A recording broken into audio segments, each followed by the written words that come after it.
Clock Car News coverage of 2023 New York Toy Fair, sponsored by LEB Hobbies and by donations to the channel. All right, folks, so what we have here is a new James Bond set from Scalextric that just arrived. Behind it, you see their micro Scalextric James Bond set that is also a fairly new set. Very cool stuff.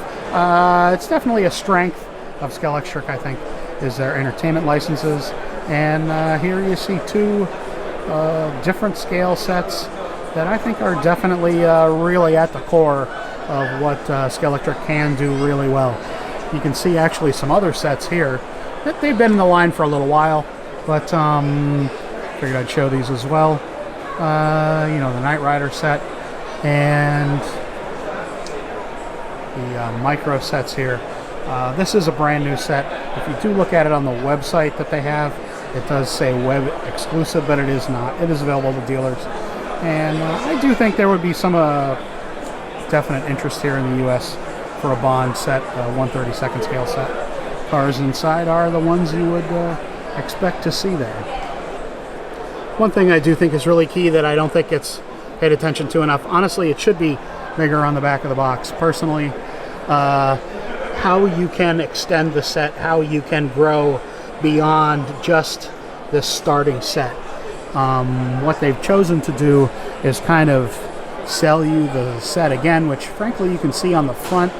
A lot of it, to me, this is kind of wasted space on the back. You've already done a lot of that selling with the art on the front of the box, and it is nice to see the checklist, what, you know, kind of, well, the checklist, but, you know, upselling, getting people into the hobby, keeping people in the hobby.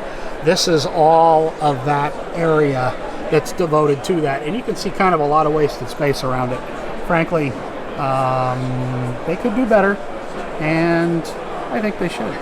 One of the lines that I particularly liked when I worked for the company was the quick build line, which is Lego-like brick building, and these are cars in this case, and they finish up really nicely, as you see here, to a really fairly nice car model.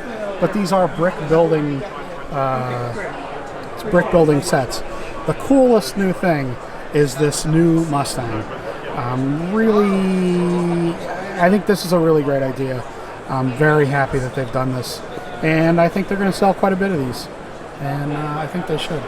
Unfortunately, just to be a little negative, they do a lot of their other stuff is planes, unfortunately, which are really not going to sell very well here in the U.S. They are excellent models, though, and again, these are not a glued together thing. They just snap together. They've done a really great job engineering these, and I really do wish they'd expand the line a little bit. So this is a pretty cool model. When I was still working at the company, they were just talking about making this car. This is a Pocher die-cast. You have to put this together. It is an absolutely stunning model, and they were just in the process of discussing making this model when I was there. They said, "Oh yeah, what do you think about if we did this as a Pocher die-cast?" And I'm like, "Oh yeah, please." And they've done it. It is as beautiful as you can possibly imagine. So specifically the Scalextric stuff now. There's really nothing new on this wall. Well, no, there is. The sets here that you see are shipping now. A lot of them will be probably in your hands by the time you maybe see this video. There is the Daytona triple pack of not Ferraris, and then the Swedish double pack. Particularly like the turbine on the Brabham there. Pretty cool stuff. And there's some nice newer releases here as well that you all are going to be seeing soon if you haven't already gotten them.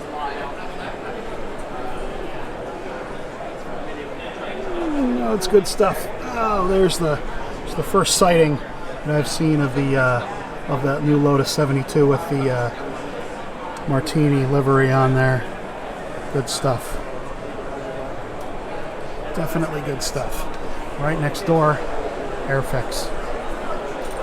Personal favorite of mine.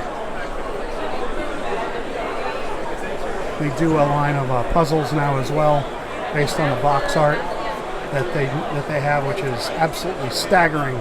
They make some amazing box art, and now they do puzzles with it, which is a great reuse of artwork. And more beautiful models. Unfortunately, no car models, but we were talking to them about that earlier, and you never know, folks. Down here is Warlord, which is, Warlord and Corgi. So it's Corgi diecast, beautiful models of aircraft mostly, and then their tabletop gaming line that they distribute, and they have a part ownership in now as well. We visited these folks in Nottingham. Really awesome line of tabletop gaming. Doctor Who, and my personal favorite, Judge Dredd, I am the law. So particularly cool thing they have this year is they have their booth on two different sides of the aisle of the street. So they have their Hornby Scalextric stuff on that side, kind of their kids line, and then their more older lines, but lines that are more for collectors, hobbyists, that sort of thing, on the other side, and that's where you see the models and the trains and stuff. Sure. So I'm Charlotte Gowers. I'm the marketing manager for Scalextric over in the UK. And what do we have that you'd like to talk about? Okay, so we have new coming to New York Toy Fair for the very first time.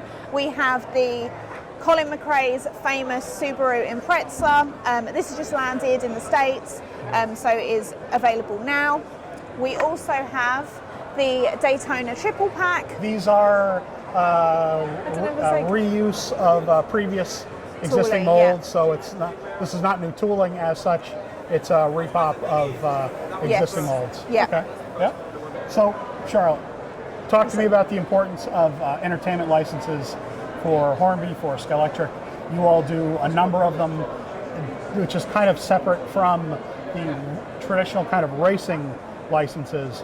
That's a big emphasis for you all, is the entertainment, like kind of the Blues Brothers, that sort of thing. Tell me about that. Why is that?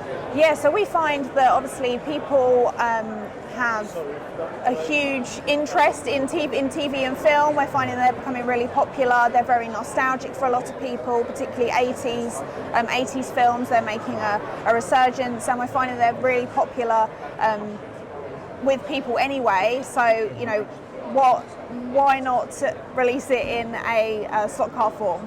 And it sells both here and in the UK as well, like the Back to the Future. I mean, people know obviously 007 in England and in the US, but stuff like Back to the Future, Blues Brothers, that does sell well for you in England? Yeah, there's a worldwide following of these films. So yeah, they're very popular in all markets, we find. Okay. The importance of digital for you all, it seems like you release a digital set each year, but you don't release digital cars. Cars have the DPRs, or is that going to continue going forward? Is it's kind of like digital is kind of an accessory, an add-on to an analog experience. It's not kind of a separate line, if you will. Is that going to continue? That kind of digital is it's kind of an add-on experience, basically? Yeah, at the moment, and obviously we are currently looking at ways that we can maximise digital within slot car racing. We're always looking at ways that we can improve. So there may be products further down the line in the innovation pipeline that focus on more digital experiences. Okay. And the American line of cars, it's of the 50 or so new cars you all do a year, about 10 of them are American themes. I know that might fluctuate a little bit from year to year, but generally that's the case, that you all anticipate kind of, I know you can't really talk about what you will do, and I'm sensitive to that, but you anticipate that kind of staying where it is, the emphasis, or you know, the U.S. being a really key part of the overall Scalextric business? Yeah, absolutely. I mean, ultimately, we're wanting to ensure that we release products that are obviously going to be popular with all consumers, no matter what markets they are, and that commercially they make sense.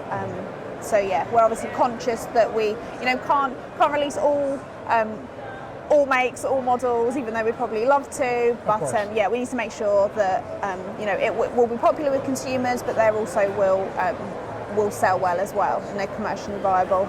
Yeah, great. I do want to talk a little bit about your it's not an HO line, it's the micro line, as you will call it. Kind of talk a little bit about the focus of that. What is that intended to be? Is that that's kind of a way into the hobby, I assume, for kids to start in the hobby of slot car racing? Yeah, absolutely. Yeah, we want to make sure that we have an entry line for all consumers, that can be enjoyed by everyone in the family. We have a product where our My First Scalextric, where it can be enjoyed by children as young as 3 years old, and we find it's a great way for all members of the family to interact with each other, both parents or grandparents with children. So we find it's a great way for all families to connect together and play. And also we find it's a great way for children to trade up through the years. We then move on to our micro Scalextric lines, particularly with our TV and film licenses. We find that they're very popular, and then ultimately for them to move through the product journey into our 30-second scale. So that's really the main focus of that micro line is probably more of the entertainment license end of things. Yes, yeah, we want to. There's a way that we try and bring new people into the brand and grow through the product journey as well. Okay, thank you very much for your time. I appreciate it. Thank you. Nice to meet you. Yep. So it's pretty much what I expected to see here. Nothing super new. We do have a couple new sets, a couple new car sets that have arrived. There isn't anything for next year, obviously, which is a bit of a disappointment. But at the same time, I wasn't really expecting there to be anything shown for next year. I don't know. A bunch of nice new cars on display, which is definitely cool to see. But we have to understand that Toy Fair here in New York, they moved it from late winter to this kind of a fall thing. The problem is now they're before their annual real announcements, which are done kind of at the beginning of the year, each year. So they really don't want to show. There's a couple things here I can't photograph, but nothing necessarily that the channel would be interested in. Nothing for 132. Maybe I'll get a little bit of a hint of that in a little bit, but I'm not expecting. I won't be able to report on it. Certainly not until they give me the go-ahead, which wouldn't happen, of course, until the beginning of next year. It's not a disappointment. It's pretty much exactly what I expected to see. Kind of the current stuff, the newest releases, and that's what we got here. What is surprising and what is definitely very cool is to see so many people here from the home office, from England. I had been with the company for 2 years, and one or two people had come over, but not really more than that. There's a full booth of folks here, and a guy from Warlord US talking here as well, and showing stuff, talking to folks as well, which is definitely cool. So it's nice to see, the booth is on both sides. It's nice to see a full booth, so to speak. People from the UK here talking to U.S. buyers and U.S. media, such as it is, that comes to this kind of thing. But it's absolutely great to see folks that came over here from the UK that maybe want to learn a little more about the U.S. market, because trust me, you can't learn about the U.S. market from anywhere else. It's pretty much what I expected, which is good. I'm going to have a talk with, I think he's the new Chief Operating Officer. Next, we're going to talk a little bit more in depth about the business and the weeds side of things, which I may put in a separate video, so frankly people don't get bothered by the in the weeds part of these things. because most folks just want to know about the cars, which I have talked a little bit about, but I show those every week. So you all pretty much know what's coming with the new cars, the new triple pack of the Ferraris, not Ferraris. They're not saying Ferraris. We're not, it's not, they're just red cars, beautiful red cars. And then the double pack of the Swedish cars as well that I believe just arrived as well. So, I mean, it's stuff that I've shown every week on Select on this. Stay tuned for more. Alrighty, folks. We have Sean here from Hornby, and tell me who you are and what do you do for the company and when you started. So, hi, morning. Joined the company just a month ago. So I've worked in quite a few CPG kind of entities. My new title is Group Sales Director or Global Sales Director. Working with Ollie, the new CEO of the company. So we're here really to try and invigorate a company that's got some great brands, but we need to find new distribution and new markets, hence why we're obviously here today in the States. And your background, you said you'd worked for Mattel? I've worked for Mattel before. I've worked for good old Newell Brands or Sharpie, and then a couple of other smaller kind of European companies as well, and a retailer. Great, that's an amazing background to bring to Hornby Hobbies.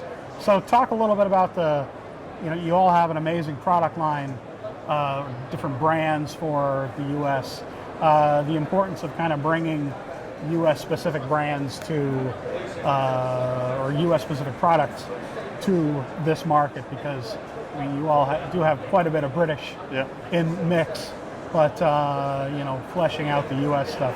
You think it's definitely important to do that? For sure, like you need to know your market, you need to be in the places that people are shopping. So obviously everyone talks about Amazon these days, it's a huge global platform. For us, we're doing really well on Amazon in the UK, but actually we've got some upside in the US market, but also the traditional sheds that you've got over here as well. We'd love to have some presence in those in the right form, but also it's about channel management. Not every product should go everywhere. Which product's in the right place at the right price? A bit of a switch. I didn't mention this to you before, but since you've been have a history in the toy business, coming out of the pandemic, it seemed like, or during the pandemic, it seemed like the hobby end of things, the toy end of things, actually kind of had a surprising growth. People were at home, people were kind of locked in doing that kind of thing. Kind of keeping that momentum going. How important is that? For sure. The opportunity, or the pandemic gave an opportunity for people to be at home with more opportunity and more time is actually engagement in brands.